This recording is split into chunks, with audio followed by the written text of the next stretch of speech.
Continúan las noticias en esta tarde de domingo. Mi nombre es Ángela Gómez y actualizamos los titulares. Estados Unidos e Israel estrechan su cooperación tras el encuentro entre Benjamin Netanyahu y el secretario de Estado estadounidense Marco Rubio, quien se comprometió a dar un respaldo inequívoco a la política de Israel en Gaza. Irán también estuvo en el centro de las conversaciones. Emmanuel Macron recibirá este lunes en París a los dirigentes europeos para determinar qué ayuda inmediata podría proporcionarse a Ucrania y cómo fortalecer la seguridad colectiva del bloque. Previamente, Donald Trump anunció sin consulta previa a sus socios la apertura de negociaciones sobre la guerra. Nuestra enviada especial, El BIF, nos habla de las reacciones. Y el presidente argentino Javier Milei sigue en el centro de la polémica por promover una criptomoneda que podría estar vinculada con una estafa piramidal. Mientras opositores amenazan con impulsar un juicio político, la agencia anticorrupción, vinculada al Ministerio de Justicia del Libertario, abrirá una investigación. Tenemos reporte.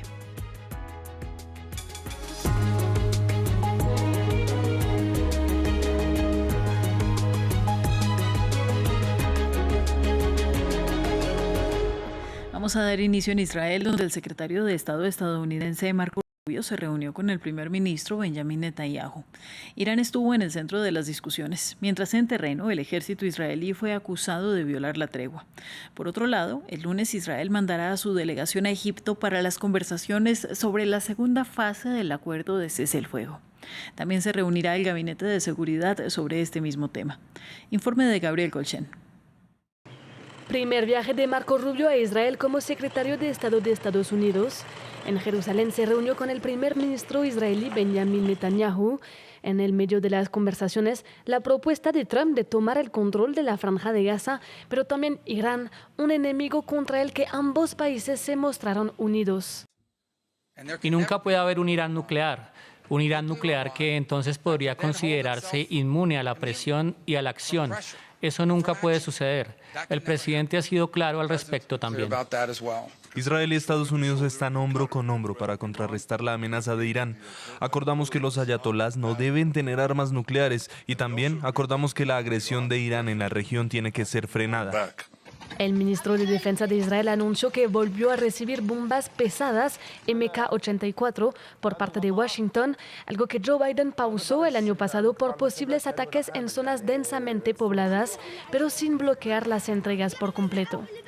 En la Franja de Gaza, en Rafah, al menos 3 policías palestinos fueron asesinados este domingo por ataques aéreos de Israel. Hamas denunció una grave violación de la tregua. Con este ataque, el enemigo violó el alto al fuego. Los agentes de policía estaban a 1,5 kilómetros de la zona tampón cuando fueron atacados. Estaban allí para proteger la ayuda que entra por Kerem Shalom, para protegerla de la gente que la bloquea y de los ladrones. En paralelo, este domingo, el presidente de Egipto se reunió con el príncipe heredero jordano en El Cairo. Ambos países rechazan el plan de Trump para Gaza y tienen su propio proyecto de reconstrucción del enclave sin desplazar a su población. El jefe de Hezbollah, Naim Qassem, dijo que el ejército israelí debe abandonar el territorio libanés antes del 18 de febrero, fecha límite establecida por el acuerdo de alto el fuego de noviembre pasado. De lo contrario, el grupo militante lo consideraría una potencia ocupante. El acuerdo de tregua preveía que las fuerzas se retiraran del sur del Líbano en un plazo de 60 días hasta finales de enero, plazo que se prorrogó hasta el 18 de febrero. Ahora el ejército israelí ha solicitado que sus tropas permanezcan en 5 puestos de observación más allá de esa fecha, desde donde han continuado los ataques contra posiciones de la milicia libanesa.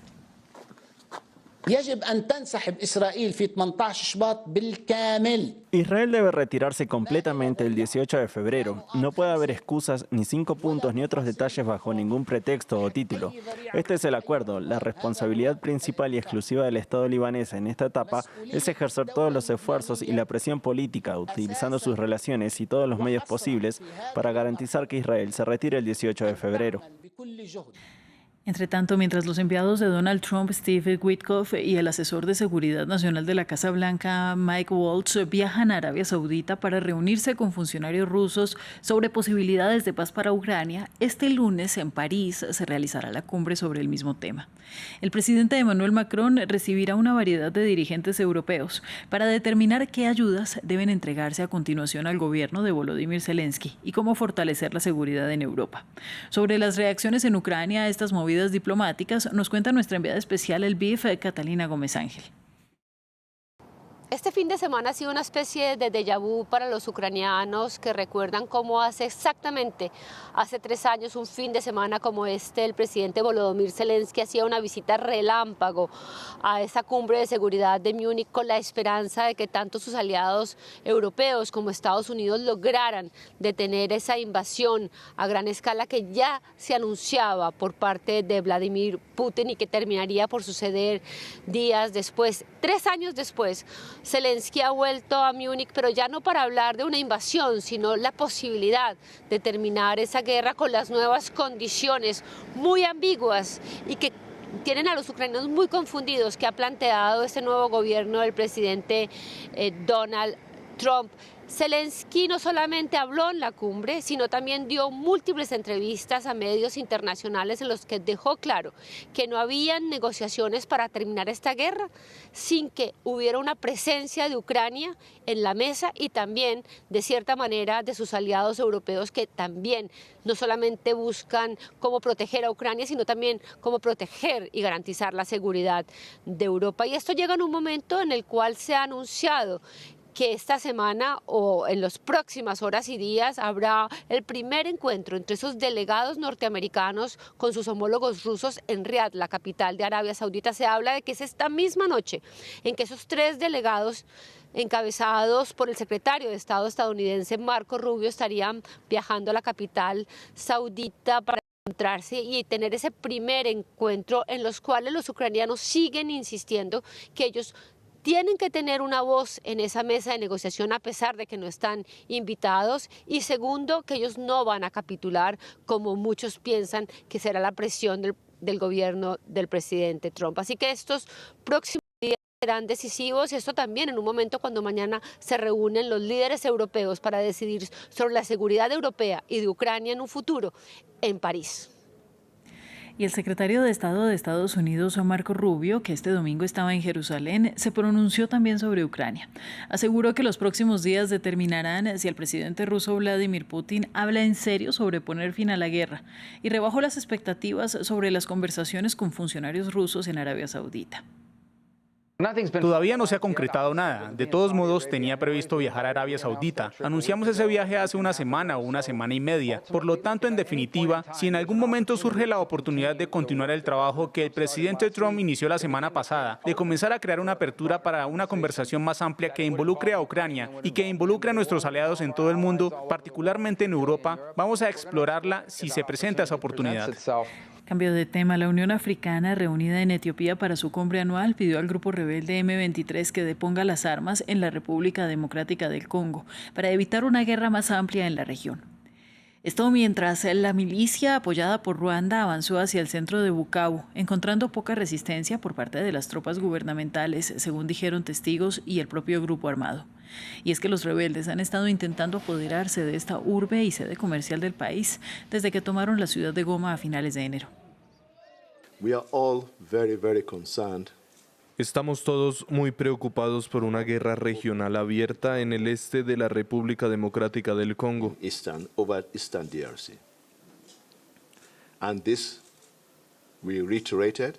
Por eso reiteramos la necesidad de actuar con cautela y la necesidad de que el M23 y sus partidarios se desarmen y se retiren del aeropuerto de Goma y otros territorios ocupados.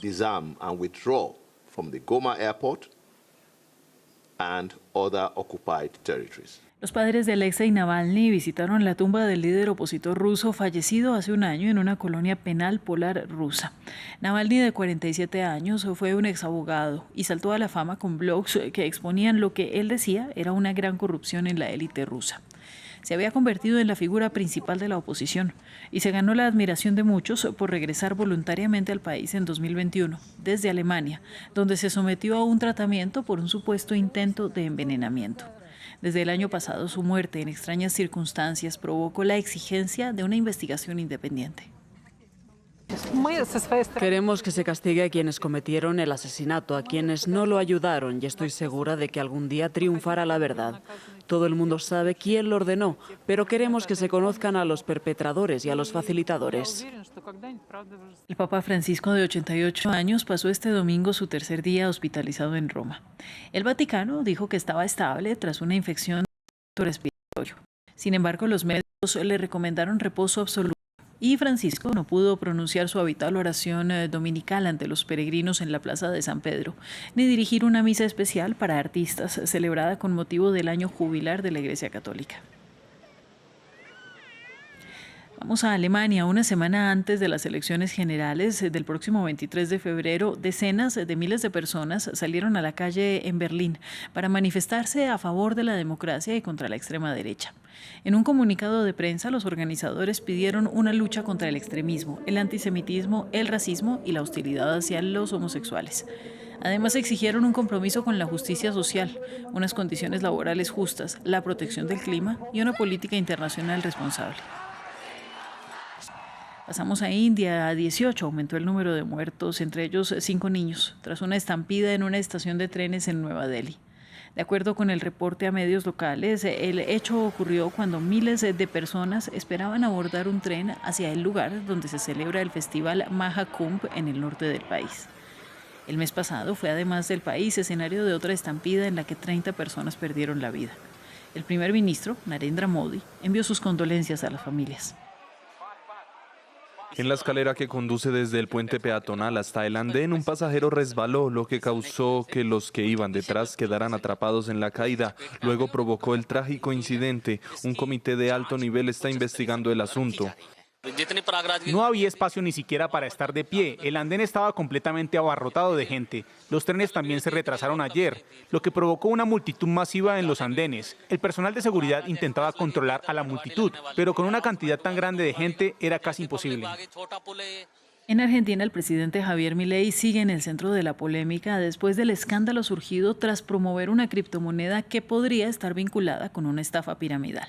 Algunos miembros de la oposición amenazan ahora con impulsar un juicio político contra el mandatario libertario, mientras que desde la oficina presidencial dijeron que la agencia anticorrupción vinculada al Ministerio de Justicia del propio gobierno de Milei abrirá una investigación para deliberar si hubo o no algún delito por parte del presidente. Los detalles los tiene nuestro corresponsal en Buenos Aires, Natalio Cosoy. El escándalo por la cripto Libra y por el rol que Javier Milei tuvo en él fue escalando. El sábado el gobierno sacó un comunicado en el que dijo que le pidió a la Oficina Anticorrupción que investigue lo sucedido y que además conformará una unidad bajo la órbita de la presidencia para también llevar adelante una investigación. Desde la oposición cuestionan el nivel de independencia que pueden llegar a tener estas investigaciones y también han hecho un pedido de explicaciones al Poder Ejecutivo sobre lo ocurrido. En un caso un poco más extremo, el peronismo, que es la oposición más dura al gobierno de Javier Milei, dijo que va a intentar impulsar el juicio político al mandatario. Más allá de qué pueda suceder con esto, porque un juicio político no es algo sencillo y es un tanto improbable que pueda concretarse en forma definitiva, lo que sí hay hasta ahora es un efecto duro sobre la imagen de Javier Milei. Por un lado, seguidores libertarios empezaron a cuestionar a su referente, a su líder, pero también a nivel general hay que ver el impacto que tiene sobre la imagen que hasta ahora era muy buena del presidente Javier Milei a nivel nacional y qué pasa también con su imagen a nivel internacional. En noticias de Perú, la cantante colombiana Shakira anunció que cancelaba su concierto en la capital Lima tras ser hospitalizada. Según un comunicado publicado por los representantes del artista, la barranquillera habría sufrido una afección abdominal que le impidió actuar esta noche en la que sería la segunda parada de su gira latinoamericana Las Mujeres Ya No Lloran, después de iniciar su gira regional la pasada noche en Brasil. Y vamos a cerrar en Venecia. Las calles y canales de esta icónica ciudad se llenaron de colores en el tradicional carnaval que se celebra cada año. El canal veneciano recibió bajo una lluvia de confeti a la famosa Pantegana, una rata hecha con papel maché, símbolo del carnaval. En esta edición, esta fiesta rinde homenaje a los 300 años del nacimiento de Giacomo Casanova. Decenas de personas disfrazadas desfilaron por el agua en las góndolas decoradas para el deleite de una multitud de espectadores. Quédese en France 24, buenas tardes.